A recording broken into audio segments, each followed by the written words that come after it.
careers fade away, but a husband and a family? Those are forever, darling. My Indian Prince Charming right here. You two? We are perfect together, aren't we, Ravi? If we join forces, we won't have to deal with all of this. I'm not interested in a pretend relationship, okay? Do this for your parents.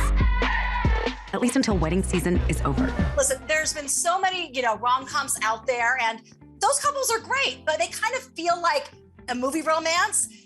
You guys felt like you had such natural chemistry. It was like real people, how they date, how they navigated relationships. So to me, it was so relatable and authentic, and your portrayal of that. Thank you so much. That is amazing to hear. We really... We don't know what it looks like. I mean, we don't know what it looks like. And also, like I can only say that working with Pallavi has been a blast. She's such a kind, good, full, honest, intelligent human being. It's ridiculous. I'm scared, Ravi. Everybody's scared. You just let your love be greater than your fear.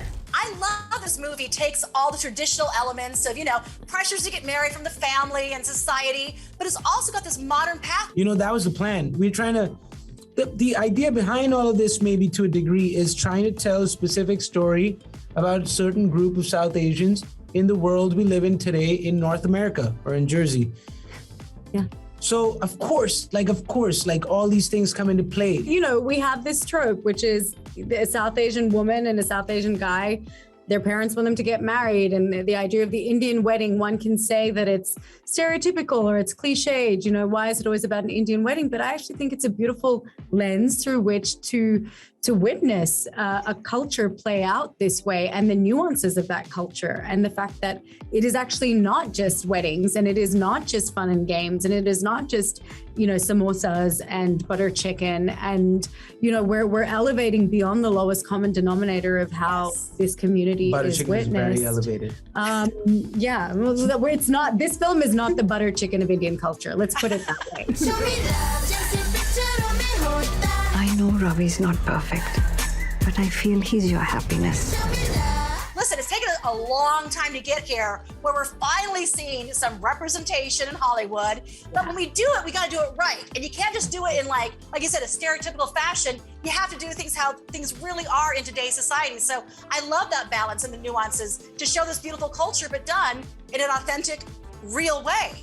And I think that happens when actors and writers and all crew are given agency. And that was one great thing about this film set is I think we all felt a lot of agency to own the story because it was all of our story in some respect. First of all, we had an amazing, group of South Asian women and men shooting the film, both behind and in front of this camera, and generally women on set. And I just think that it was one of the few spaces where there was a real balance in the film industry of voices. And that was so encouraged, which I think is great. I mean, about time, right? Yeah. Yeah. And either way, and ultimately, it was an incredibly entertaining movie. So if you can inform, inspire, entertain, educate, and enlighten, you've done your job.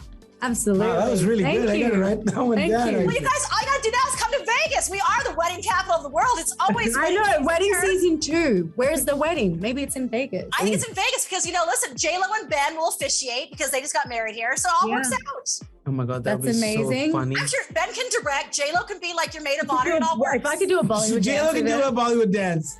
She totally could. It's never gonna happen. Never gonna happen. How can you be so sure of that?